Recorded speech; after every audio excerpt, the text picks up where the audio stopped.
The morning was bright and clear in Washington, D.C. when the alien ship descended from the sky. It happened without warning.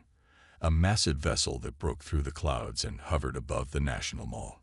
Fighter jets scrambled but were called off when the ship broadcast a message in perfect English. "We come seeking diplomatic relations with Earth."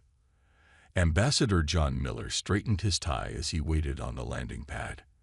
At 58, with gray hair and steady hands, he had handled difficult negotiations across the globe, but never with visitors from another world. Next to him stood President Clark and a small delegation of world leaders, all looking up at the silver disk that now extended landing gear. "Remember," Miller told the others, "we show them we come in peace."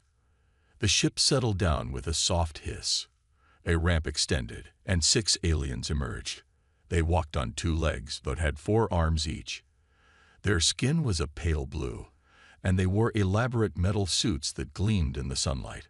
Most striking were the various weapons strapped to their bodies, devices that looked like guns, knives, and things Miller couldn't even identify.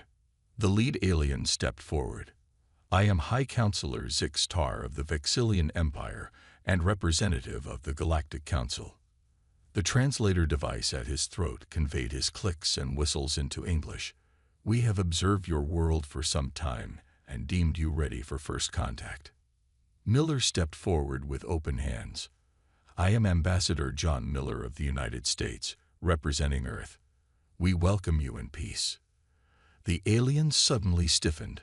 All 6 of them took a step back. Their upper arms moved to their weapons. "Where are your arms?" Zix Tar asked, his translator making the words sound alarmed. Miller looked confused. "My arms?" He raised his hands. "These are my arms." "No," said the alien, backing away further. "Your weapons. Where are your ceremonial weapons?" President Clark stepped forward. "We don't bring weapons to peaceful meetings. We came unarmed to show our peaceful intentions." This caused an immediate commotion among the aliens. They chittered to each other in their language, too fast for the translators to keep up. Miller noticed their posture had changed. They seemed tense, afraid even.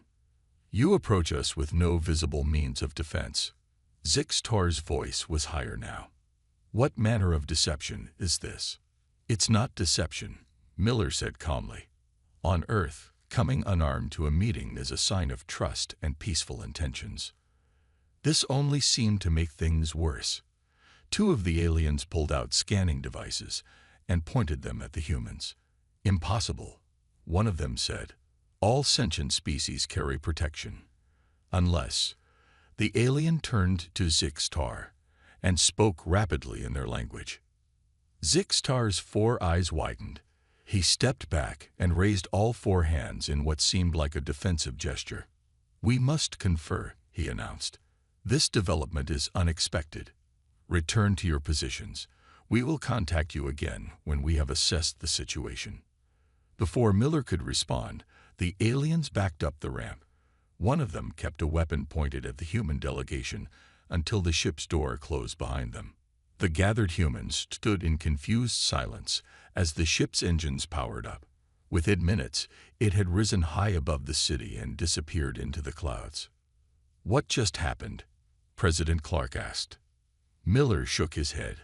"I don't know, but something about us being unarmed scared them." In the days that followed, governments around the world tried to make sense of the failed first contact. News channels ran endless speculation.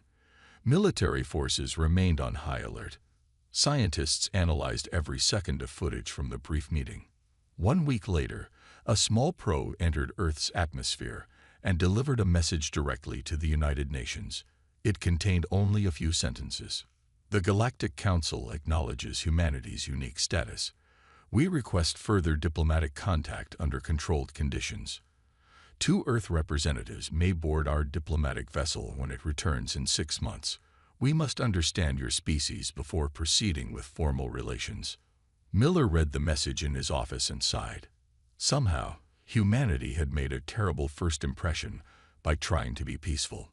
Now he had 6 months to figure out why aliens found unarmed humans so terrifying. 6 months passed quickly. Ambassador John Miller spent that time learning everything he could about first contact scenarios. He practiced speaking in front of mirrors, read books on body language, and even took classes in basic self-defense. No one knew what to expect, but they wouldn't be caught unprepared again. When the day came, Miller stood on the same landing pad with his new assistant, Lisa Garrett. At 32, Lisa was brilliant and calm under pressure, exactly what this mission needed. The government had considered sending soldiers, but Miller insisted that would send the wrong message. "Are you nervous?" Lisa asked as they watched the sky. "Terrified," Miller admitted, "but also curious. Why were they so afraid of us being unarmed?" The alien ship appeared without warning, just like before. This time it was smaller, sleeker. When it landed, only 2 aliens emerged, High Counselor Zix-Tar and another Vexillian, in what looked like scientific gear. "Ambassador Miller," Zix-Tar said, "we appreciate your compliance with our request." Miller nodded. "This is my assistant, Lisa Garrett." The aliens looked at their empty hands and seemed to flinch slightly, but maintained their composure. "Please board our vessel. We have much to discuss." Inside the ship, Miller and Lisa were led to a meeting room with a large table. The walls were covered in symbols and screens. 3 more aliens of different species waited inside, all carrying various weapons. "These are representatives from the Scientific Assessment Committee," Zix-Tar explained. "They will help explain our concerns." One alien stepped forward. It looked like a large insect with 6 limbs and compound eyes. "I am Dr. Krill of the Taxon Collective," it said through a translator. "What we need to understand is why your species approaches diplomatic situations unarmed." Miller looked confused. On Earth, bringing weapons to a meeting is seen as threatening. "We come unarmed to show peaceful intentions." The aliens exchanged glances. "Fascinating," Dr. Krill said. "In galactic society, appearing armed is a sign of honesty. It shows you acknowledge your capacity for violence and keep it in check. All sentient species we've encountered evolved from one of 2 paths," another alien explained. "This one had green scales and a long neck. Either they were prey animals who developed technology to defend themselves, or they were predators who maintained their natural weapons." Lisa leaned forward. "And which are the Vexillians?" "We were prey," Zix-Tar said. "Our 4 arms evolved to climb trees and escape predators. We developed ranged weapons very early in our history." "And humans?" Miller asked. The room grew quiet. Dr. Krill tapped something into a device. "Humans are an anomaly. You evolved as predators, with forward-facing eyes and endurance hunting capabilities. Yet you abandoned your natural aggression. You have no claws, no venom, no significant natural defenses. By galactic standards, you are naked." Miller finally understood. "You think we're hiding something." Zix-Tar's 4 eyes blinked rapidly. "When you appeared before us unarmed, there were only 2 possibilities. Either humans are suicidally naive, or we're so dangerous we don't need visible weapons." Lisa finished. The green-scaled alien nodded. "No species willingly disarms unless they possess something far more threatening. Our scans of your biology show you have remarkable endurance and healing abilities compared to many species, but nothing that explains your confidence." Miller laughed, which made the aliens tense up. "I'm sorry," he said, "but we really do believe in peace. Humans fought each other for centuries before realizing cooperation works better than conflict." The aliens didn't seem convinced. Zix-Tar placed a datapad on the table. "We have studied your history. You nearly destroyed yourselves multiple times. Yet here you are, approaching advanced species without protection. The Council finds this deeply suspicious. What happens now?" Lisa asked. "Now," said Zix-Tar, "we extend a provisional invitation to Earth to join the Galactic Council. There will be conditions, of course. Most notably, humans must remain unarmed in council chambers, while other species may carry ceremonial weapons. Miller frowned. That seems unfair. Dr. Krill's mandibles clicked. On the contrary, Ambassador, it's because the Council fears what weapons humans might be concealing. They believe limiting you to your natural abilities is the safest compromise. Miller looked at Lisa, who shrugged slightly. They had come seeking friendship and found fear instead. But it was a start. We accept your invitation, Miller said, unaware of how this simple agreement would change humanity's place in the galaxy forever. 1 year after first contact, Earth was buzzing with excitement. The invitation to join the Galactic Council had been accepted by the United Nations after months of debate. Now it was time to send the first official human delegation into deep space. Ambassador Miller stood in the launch facility, watching his team prepare. The Council had allowed Earth to send 5 representatives. Miller had chosen carefully. Lisa Garrett remained as his assistant. Dr. Alan Wright joined as science advisor. Catherine Lopes came as security chief, and Sam Peterson rounded out the team as communications specialist. Final checks complete, Catherine reported. She was a former Navy SEAL with short black hair and sharp eyes. Still think it's weird they want us unarmed while they get to carry weapons. It's their way of feeling safe, Miller explained. Remember, we're the scary ones to them. Dr. Wright looked up from his tablet. I've been studying the Council species database they sent. Over 3,000 documented sentient species, and humans are the only ones classified as predators without natural weapons in their system. The team boarded the alien shuttle that would take them to the massive Council ship waiting in orbit. It was a sleek vessel with technology beyond anything humans had developed. As they settled into their seats, Sam noticed something. No weapons lockers, he said. Most ships have places to secure weapons during travel. They probably assumed we wouldn't need them, Lisa replied. The journey to Council space would take 3 weeks in the massive ship. During that time, the human delegation had their first real experiences with alien cultures. The ship carried representatives from 12 different species, all heading to Nexus Station, the heart of galactic politics. Miller noticed how the other species gave humans space in the common areas. When he entered the dining hall, conversations would quiet. When Catherine walked the exercise track, others would finish their routines early. On the 10th day, Lisa approached Miller in his cabin. I've been talking with a Drell merchant, she said. They have 6 eyes and those furry arms. Nice enough once you get past the appearance. And? Miller asked. Apparently, we have a reputation. The Drell said humans are considered dangerous because we smile when we're happy. Miller frowned. What's wrong with smiling? Most predator species bare their teeth as a threat display. The fact that we do it as a friendly gesture freaks them out. It's like we're constantly threatening everyone while pretending to be nice. The information worried Miller, but there was little he could do now. They continued their journey, collecting more cultural insights along the way. Dr. Wright discovered that human endurance was considered abnormal. Most species couldn't run for more than a few minutes without rest. Sam learned that human music sounded like warning calls to some species. Catherine found that her direct eye contact was seen as aggressive. On the final day before reaching Nexus Station, High Counselor Zixtar invited Miller to his private chambers. The Vixillians seemed more relaxed than during their previous meetings. Ambassador Miller, tomorrow you will see the heart of our civilization. Nexus Station holds the Council chambers where representatives from thousands of worlds gather to govern our shared galaxy. We're honored to be included, Miller said. Zixtar's 4 eyes blinked in sequence. There is something you should understand. Your species is unique, which makes many nervous. The Council's decision to allow humans to attend while unarmed was not unanimous.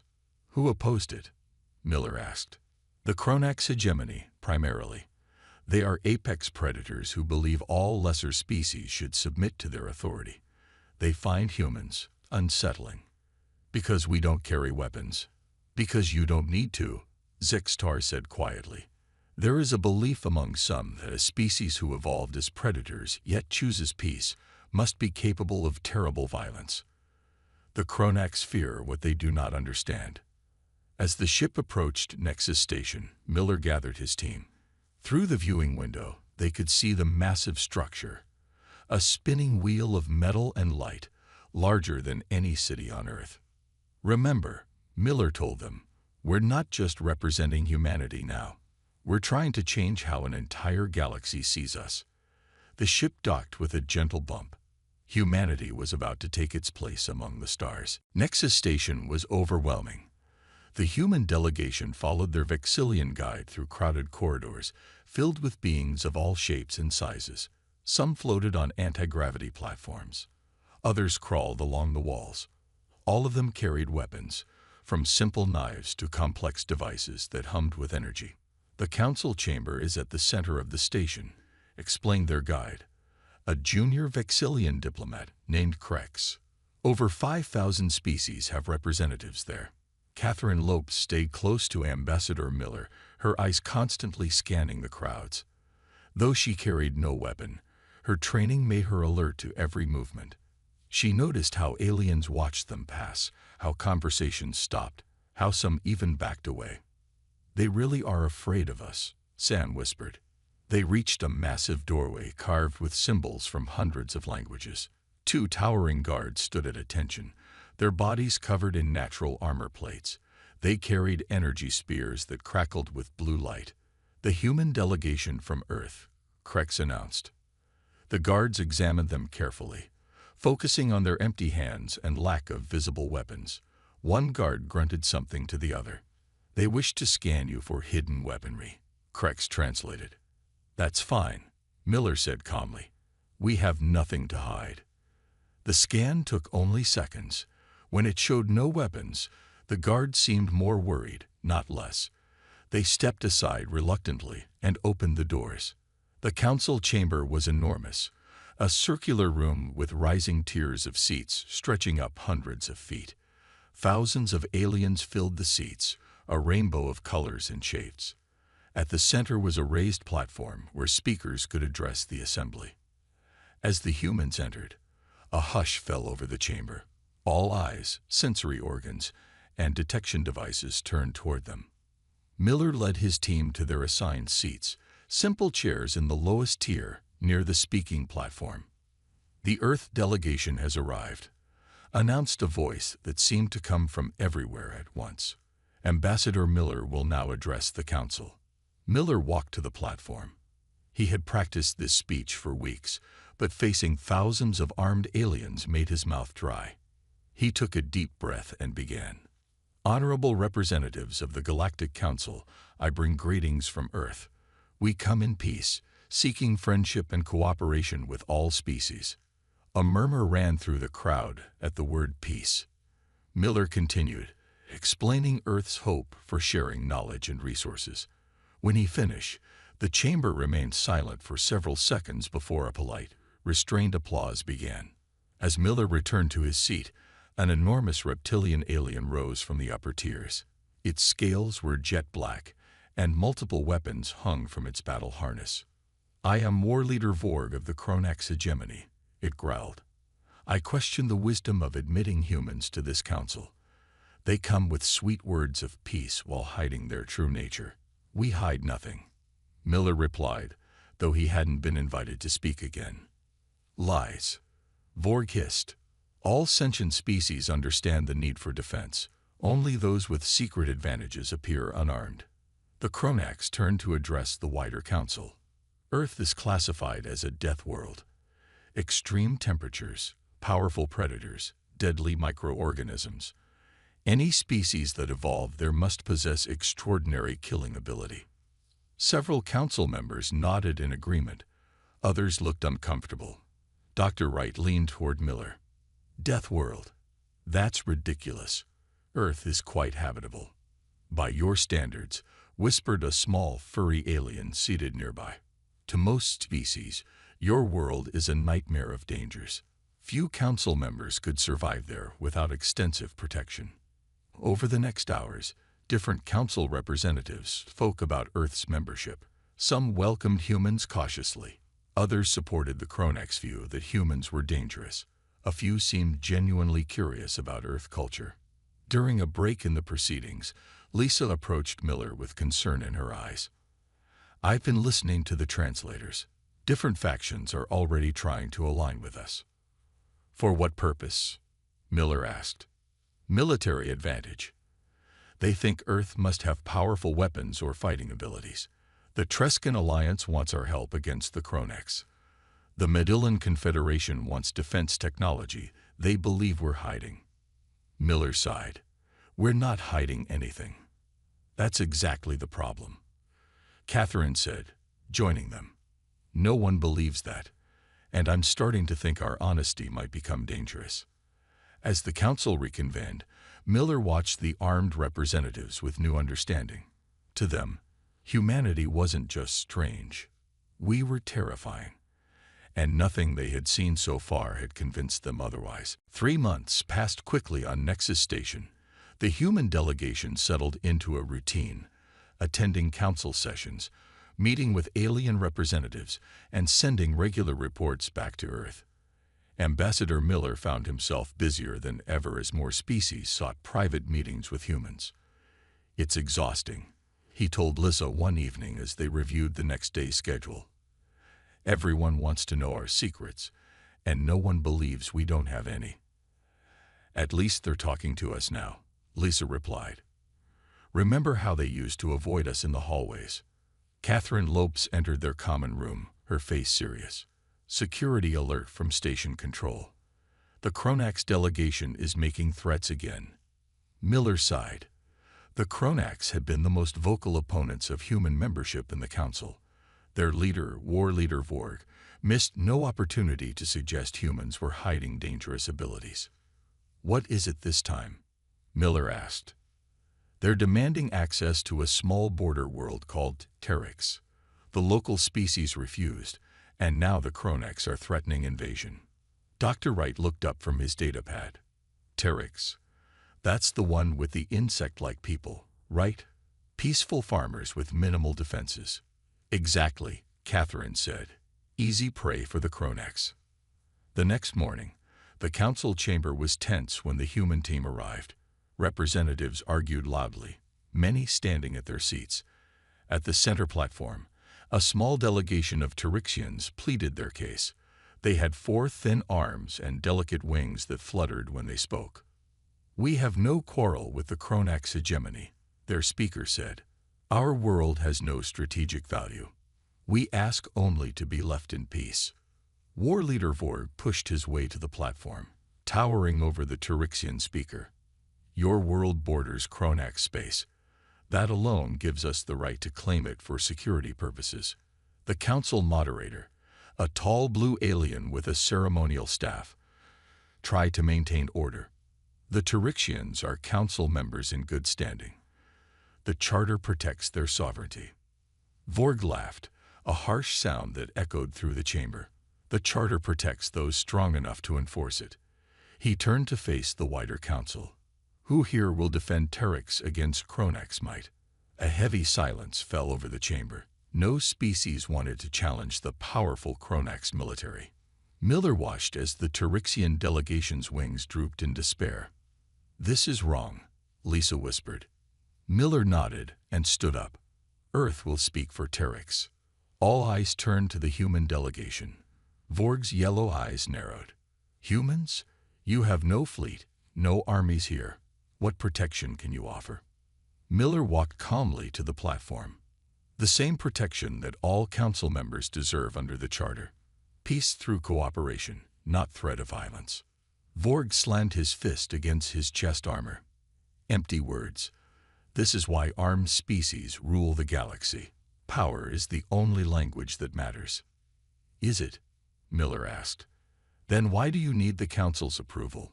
Why not simply take what you want?" The Kronax leader hissed. His hand moved to one of his weapons. "Perhaps I should demonstrate Kronax resolve." The emergency session of the council began 6 hours after the incident.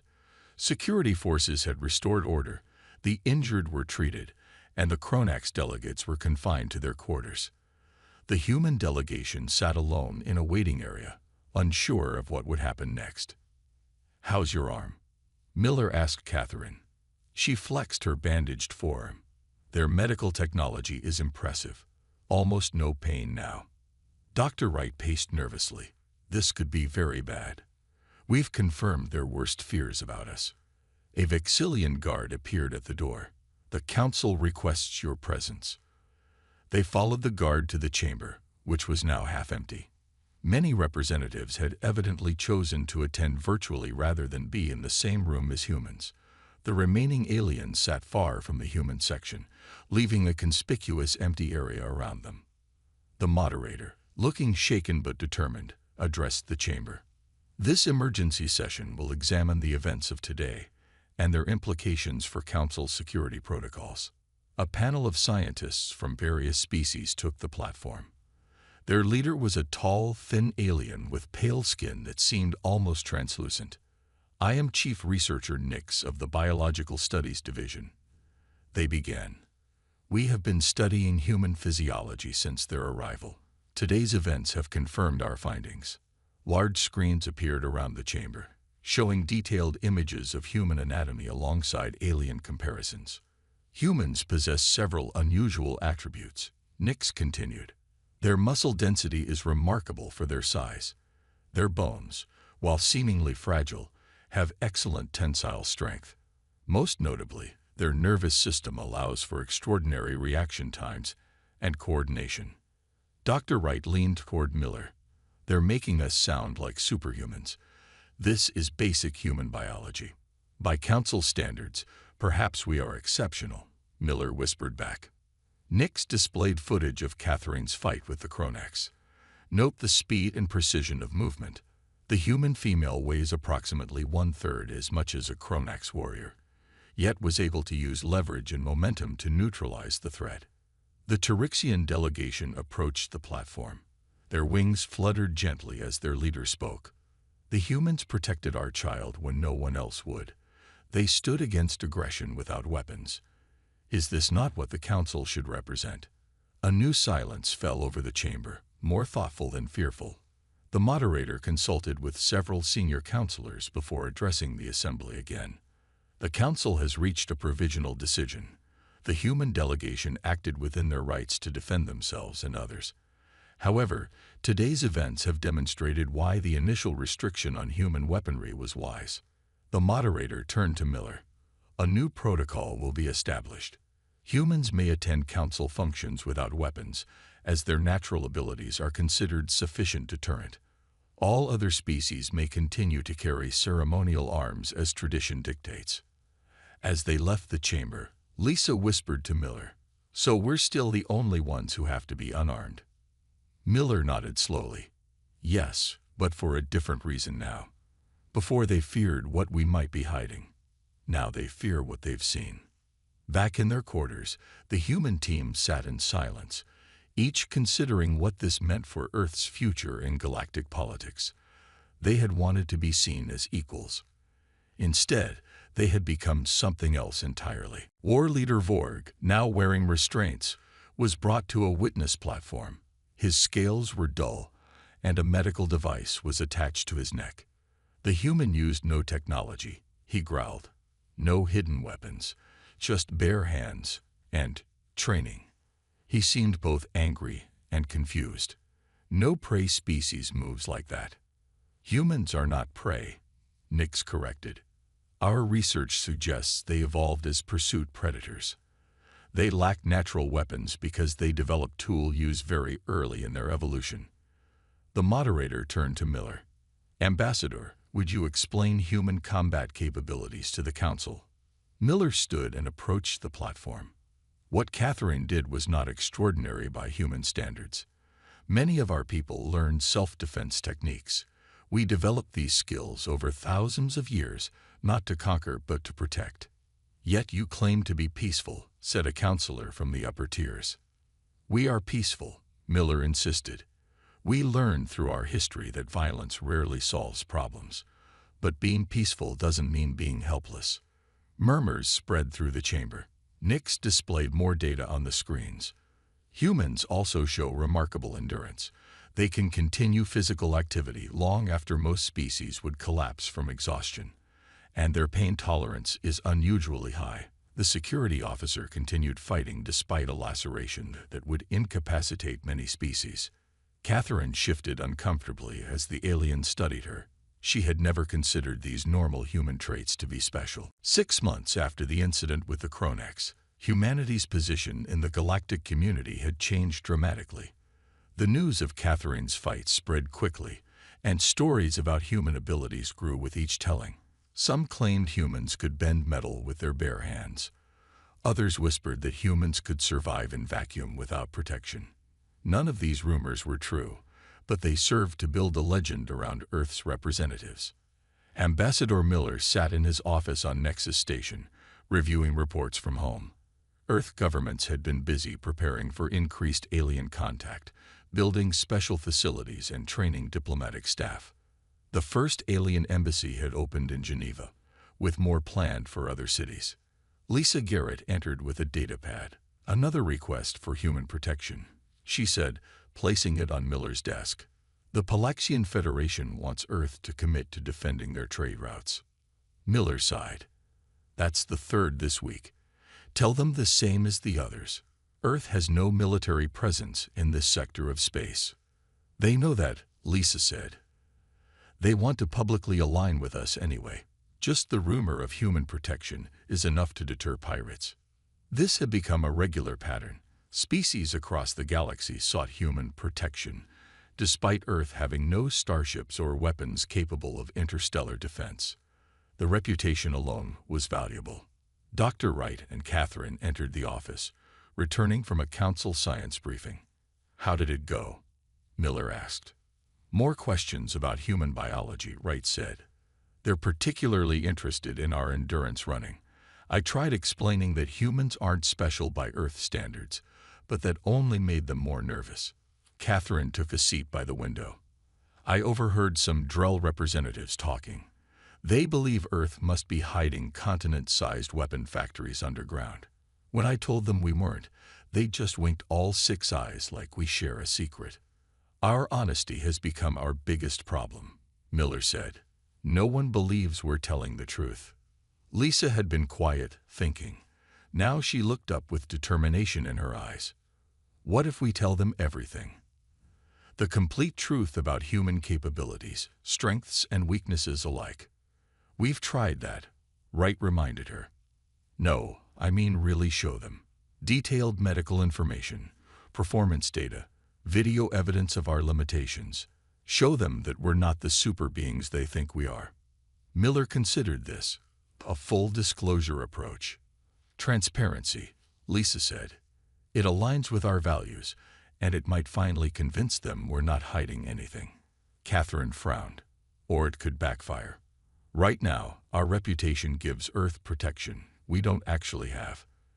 If the galaxy learns how vulnerable we really are, is living under false pretenses better? Lisa asked. We came here to build honest relationships. The debate continued late into the night. By morning, the team was divided. Miller, Lisa, and Dr. Wright favored transparency, while Catherine and Sam worried about security implications. Earth needs to decide, Miller finally said. I'll send our recommendations back home and let the UN Security Council make the final call. As they prepared the report, an urgent message arrived from the council chambers. The Kronax hegemony had launched a surprise attack on 3 border worlds, including Terex. Their fleet had bypassed defense systems and was threatening planetary bombardment.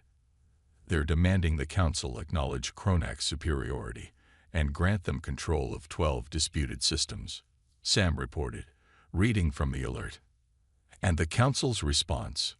Miller asked. They've called an emergency session. All members are required to attend. The human team hurried to the chamber, which was in chaos when they arrived. Representatives shouted over each other, while the moderator struggled to maintain order. On the main screens, footage showed Kronax warships in orbit around peaceful worlds. The Terexian delegation spotted the humans and rushed over, wings fluttering in distress. "Ambassador Miller, please help us. The Kronax demand our surrender in 1 hour, or they will destroy our largest cities." Miller looked at the desperate faces around him. Earth had no ships that could reach Terex in time. No weapons that could challenge the Kronax fleet. All they had was their reputation. "What exactly are you asking us to do?" Miller asked carefully. The Terexian leader's voice trembled. "Speak for us. The Kronax fear humans. If Earth threatens to protect us." Catherine caught Miller's eye, her expression grave. They were being asked to bluff on a galactic scale, with billions of lives at stake. If the deception failed, both Earth and Terex would suffer. Before Miller could respond, a Kronax message appeared on the chamber screens. War Leader Vorg, now wearing the ornate armor of a high commander, bared his teeth at the assembled council. "Your time of weakness ends today," he growled. "The Kronax will no longer be bound by the restrictions of lesser species." The council chamber fell silent as War Leader Vorg finished his threats. His massive warships hovered over peaceful worlds, weapons ready. Ambassador Miller stood at the center of the chamber, feeling the weight of countless eyes upon him. The moment demanded a decision. Continue the deception about human power, or reveal the truth about Earth's limitations. Miller took a deep breath and stepped onto the speaking platform. "High Commander Vorg," he said, his voice steady. "The people of Earth demand you withdraw your forces immediately." A ripple of whispers spread through the chamber. The Kronax leader laughed, his scaled face twisting into a sneer. "Or what, human? Your planet has no fleet, no weapons that can reach us. Your reputation cannot stop plasma cannons." Miller nodded slowly. "You're right. Earth has no ships that can challenge yours." The chamber fell completely silent. Even the Terexians seemed to stop breathing. "I wish to address the full council," Miller continued. "It's time for the truth about humans." The main screens activated, showing images of Earth. Miller gestured to Dr. Wright, who sent prepared data to the council systems. "For months, you've all believed humans possess special powers or secret weapons. The reality is much simpler. We are just one species among many, with our own strengths and weaknesses." Miller showed footage of humans struggling to lift weights that many alien species could handle easily, humans succumbing to diseases, humans dying in accidents. "We are not invulnerable. Our bones break. Our skin tears. We die from falls, from drowning, from countless ordinary dangers." Catherine's fight with the Kronax wasn't superhuman. She simply used training and leverage against a stronger opponent. Vorg's eyes narrowed with suspicion. "What game is this, human?" "No game. Just truth," Miller replied. "Earth has no hidden fleet, no super weapons, no special powers. What we do have is something more important." Miller showed new images, humans working together to build cities, to rescue others from disasters, to heal the sick. Throughout our history, we learned that our greatest strength comes from cooperation. When we work together, we can overcome challenges that would defeat any individual. Miller turned to face the council directly. "That's why I'm not asking Earth to defend Terex alone. I'm asking all of us, the entire council, to stand together against this aggression." He looked at each delegation in turn. The Vixilians, whose technology can disrupt Kronax targeting systems.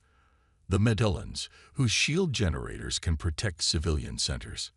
The Drell, whose fast ships can evacuate those in danger. As Miller spoke, representatives began to nod, to confer with each other. The chamber that had been silent now buzzed with conversation. "The Kronax believe we are weak because we seek peace," Miller continued. "They are wrong. Peace requires more strength than war. It demands we overcome our fears and work for something larger than ourselves." Miller faced Vorg's image on the screen. "You call us unarmed, as if that makes us helpless. But look around you. You don't face Earth alone. You face a united council." On the screens, new information appeared. Ships from a dozen species moving to defensive positions, planetary shields activating, emergency response teams mobilizing. The moderator stepped forward. The council has voted. By overwhelming majority, we stand with Terex and all threatened worlds. High Commander Vorg, withdraw your forces or face the combined response of the council. Vorg's expression shifted from confidence to uncertainty. He had expected to face a divided council, not a unified front. After a tense silence, he growled an order to someone off-screen. Moments later, the Kronak ships began to pull back. As celebrations erupted around the chamber, Lisa approached Miller. "You took a huge risk telling them the truth about us." Miller smiled. "Sometimes the truth is more powerful than any weapon." In the days that followed, something remarkable happened. When the next council session began, several representatives arrived without their ceremonial weapons. The following day, more joined them. Within a week, entire delegations chose to appear unarmed. The moderator formally recognized this change by amending council protocols.